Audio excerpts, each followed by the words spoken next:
And when a massive star dies, so it collapses and it kind of ejects all of this media or all of this material in two directions, what we call gamma ray bursts, which are these really violent explosions in space, as some of the most bright, most luminous.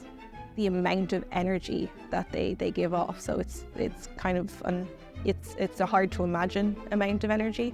And if we understand how gamma ray bursts happen, and kind of even the processes to getting all this energy, we are also understanding kind of processes in the early universe, how our universe came about, how certain elements are formed, elements that we're made of. So we first heard about the possibility of flying a satellite from this ESA call that was at the end of 2016, and we decided that the gamma ray technology that we were developing in the lab, that actually maybe we could take this gamma ray technology and actually make a useful scientific instrument from it, and it would fit in a CubeSat, and we could put together this mission. We were taking everything we knew and just sort of trying to dump it into this document and make it make sense and make it tell a story that someone could look at and say, okay, yeah, these guys have an idea. It looks like they might be able to pull it off. I actually used the words like, what's the worst that could happen? My name is David Murphy, and I'm a physicist in the UCD Centre for Space Research. My name is Rachel Doherty, and I'm a final year PhD student at University College Dublin. I'm the systems engineer for EIRSAT-1. And I'm working on Ireland's first satellite.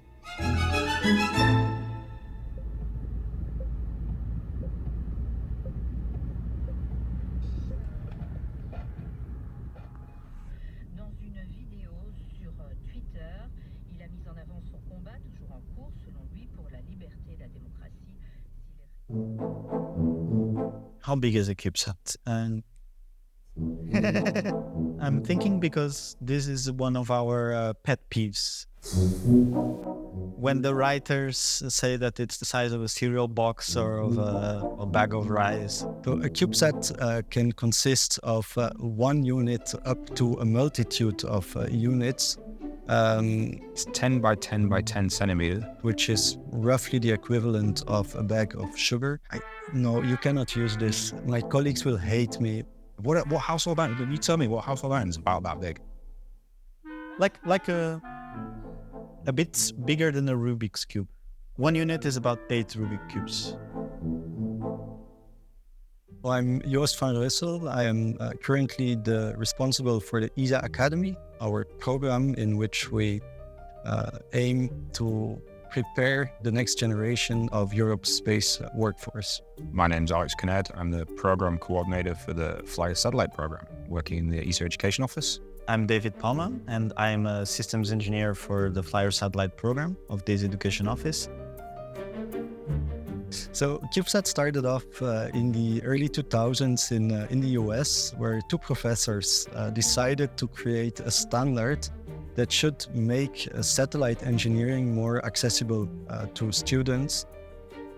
And the idea was that students could build a satellite, and they could really build, test, and launch a satellite within a university career, so within like 3 to 5 years. And this way, CubeSats became an ideal tool, first for education. Nowadays, we do amazing scientific research with them as well. Or in 2017, we launched a call to universities from the ESA member states to come with proposals for new CubeSat missions.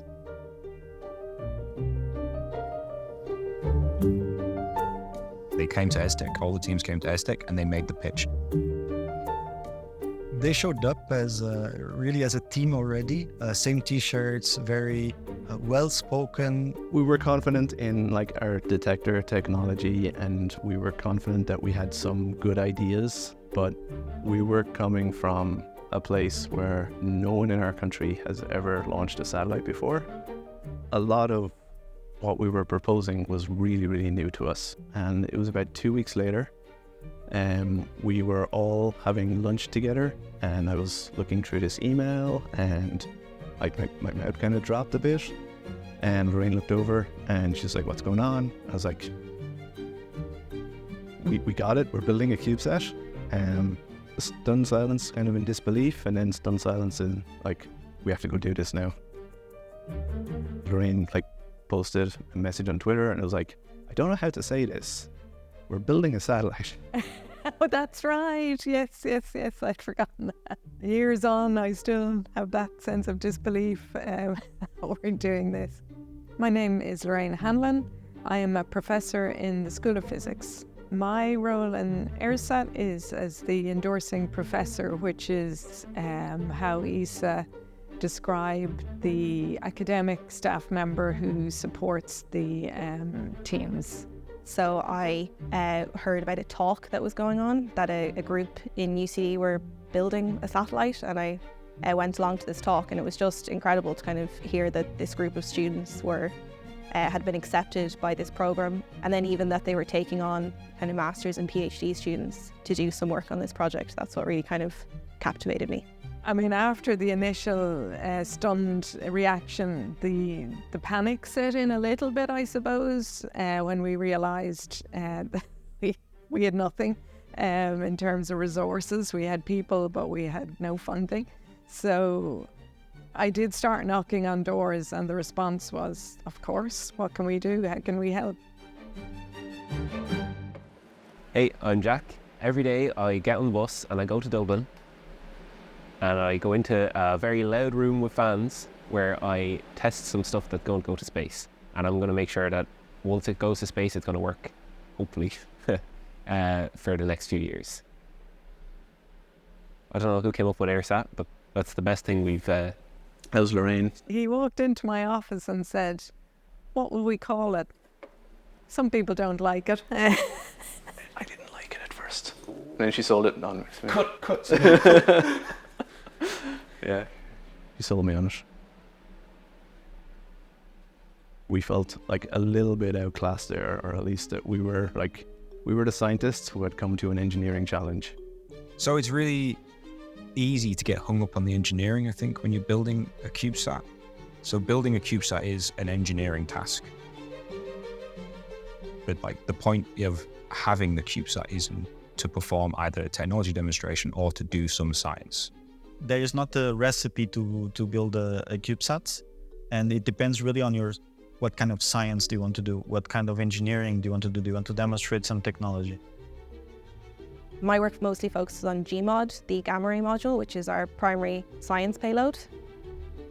So we have a little crystal, it's about this size, and the gamma ray photons come in and they interact with the crystal, and they produce light that we can see. And we have little sensors in there that detect this light and then turn it into an electric signal, so we can then process that and make our light curves and understand kind of the event that happened. And then we know that in this time frame there was a really violent explosion in space, and we know that it lasted about this long, and we can understand how much energy, how energetic it was, all just from the data that we get from GMOD. The detectors on the payloads, on the experiments, those were the things that we built completely from scratch ourselves. And then we bought off-the-shelf components for power and for the computer and for the comm system. And then it was like a bit of an effort to sort of put those together in a way that would work and make sure that they would all work together.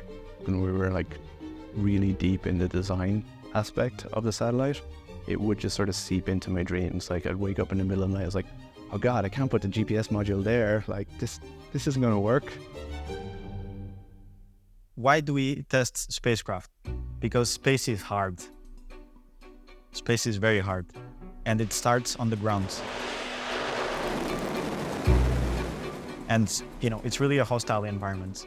And the big problem we have with space is that if something goes wrong, you cannot just, get on your car and drive there and fix it. It's really hard to test the satellite in a meaningful way in your university unless you have like a dedicated space test facility, but we have that. We have the CubeSat support facility where they can bring their CubeSat or bring parts of their CubeSat, and they can shake it to simulate the launch environment. They can put it in the thermal vacuum chamber to simulate the deep space environment. And we have access to other facilities as well, so they can do like antenna testing, for example, here at ESTEC. So this is the Hertz facility at ESA's ESTEC site in Noordwijk in the Netherlands. And this is a room which is used for antenna and radio frequency testing. So that's immediately cool. And then you have this huge chamber full of these blue spikes. The sound's weird, the light's weird. It's a sci-fi experience. It's definitely nerve-wracking. I think the thing is there's so many components and so much can go wrong. And even though you work really hard to try make sure everything's in its place and everything's well tested and well qualified, you never really know. And I think each campaign we've come up against at least one or two things we didn't expect. So it was just a huge, steep learning curve, and there were challenges along the way, but it's all been worth it. I know myself, I've kind of, even like after a day of testing, you're at home and you're like, did I turn off the spacecraft? That kind of stuff as well. Like it's just, and it's like really weird to be at home cooking your dinner and thinking, have I turned off a spacecraft?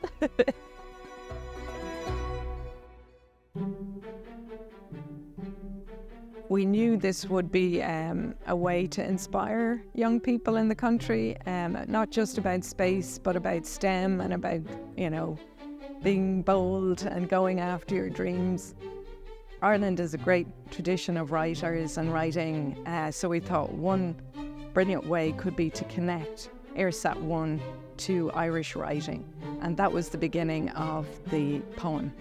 The poem is called Always Home, and it came about through a collaboration with creative writers in English in UCD and the Museum of Literature Ireland. They had the network of librarians throughout the country who brought the school pupils together with the writers to create the poem over a series of workshops that were held online during lockdown. So the poem is etched using a laser onto the outer cover of the antenna deployment module on the spacecraft. The antenna we use to communicate with the spacecraft, and that the spacecraft uses to communicate to us back on Earth.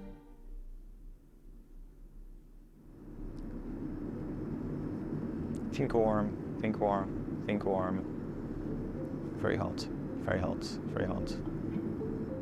We're here on the roof of the physics building in UCD Dublin, and this is where EIRSAT has its primary ground station. So this is the connection point where EIRSAT basically can talk to us, and where we talk to EIRSAT, but also where we collect all the data.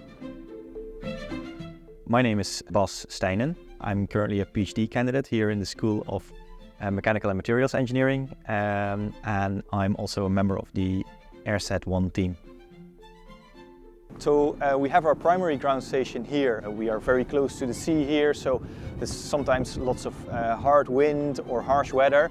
We would like to have a backup ground station, or a secondary ground station as we call it. The secondary ground station of EIRSAT is on our family farm. We chose that location because it is as far west from Dublin as we can possibly get in Ireland. So we're a small sheep farm. It's very hilly, it's very inaccessible, most of it, but sheep absolutely love that, so that's totally fine. There's going to be a lot of students involved in this project, and we hope to give all of them the opportunity to operate the satellite, but also to do the science that this little satellite will produce in data. Until we hear that first signal via our ground station, it's going to be really nervous. We're going to be really nervous from the moment it leaves the launch pad till that moment that we can hear that first beep, basically.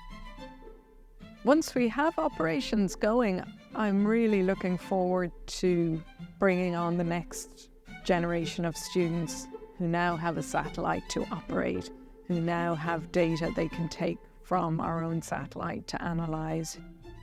So it's really coming back full circle to where we started with the project almost, except we're now able to bring the educational aspects up a whole other notch, because we actually have spaceflight hardware, we have an operating satellite that we can train students with.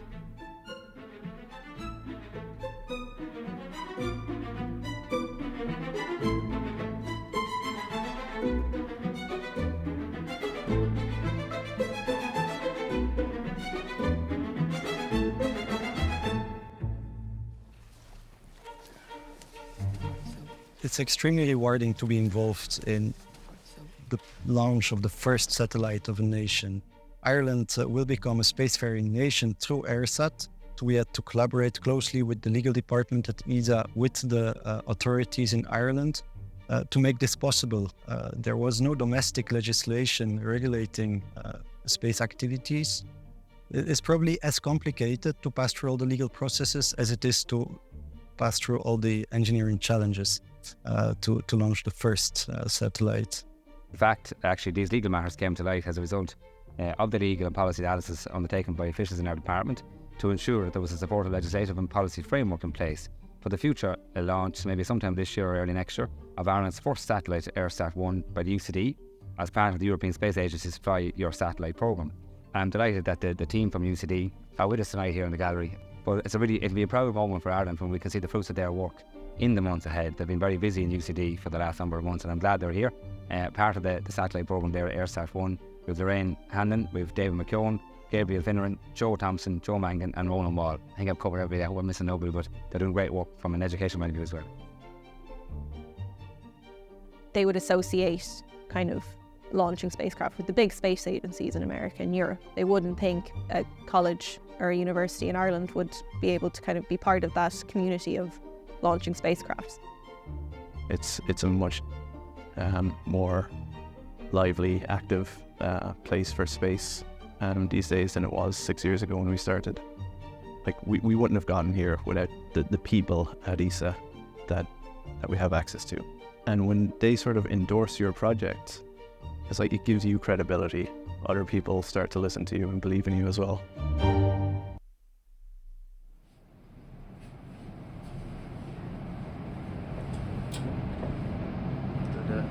No? Yeah, just at the right height.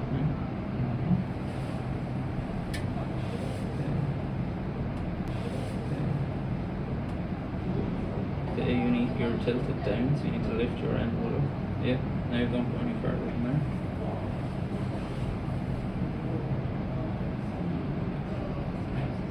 Okay. Okay. How's the RBF? Get a little bit further I can go. It's going pretty easy, right? You don't feel it. Yeah. Get in. Following this.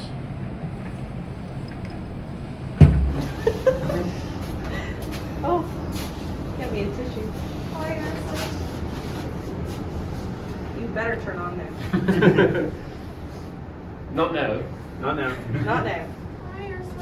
Yay! And I have a question. I don't know if I can do this again. Congrats! You'd be surprised how little you need to start with a CubeSat project, because you really just need an idea. And things will build around that. You can be a team launching a satellite.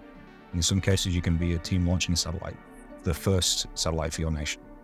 You know, like 6 years later, all the work we've poured into it, maybe the worst that can happen is you actually get accepted.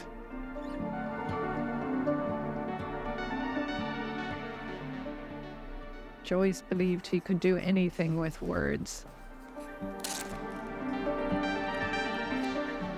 Always home. A lone pilot searching for home amid starry frescoes and little blood waves that mimic the tide pull. Our insignificance. Our planet a crumb on the fabric of space-time. Sharing the same sky, you and I, wherever feet are anchored. I will write your name on the moon with my fingertips, an apparition cast for memory's design. Universe whisper, orange as goldfish. All I want is the delicious scent, the dark blue muddy shoes. And ruined grass of starlight, home. Strawberry moon in the cloudless blue, black mystic. One day it could all be rain. Those windswept words, voices clutched to our warmth. Courage plucked from conversation. Breeze breath, feel the blush dust my cheeks, the stars like old photos. Leave the porch light on. The children dance, their mothers sing. Everything changes all at once. The sky, the sun. Bound with images of mystery like lemongrass and sleep, except for the tree. I look up, I see stars. They live forever inside me. Home is the wild bitterness of backyard blackberries. A bay tree, its fragrant leaves, breathing easy. A smell so familiar, it has none.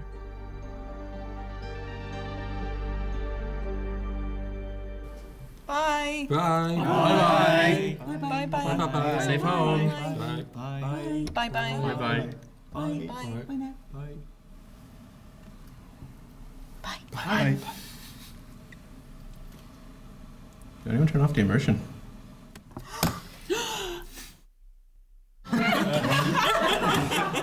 13 years in space with the immersion on. Rack up some bill.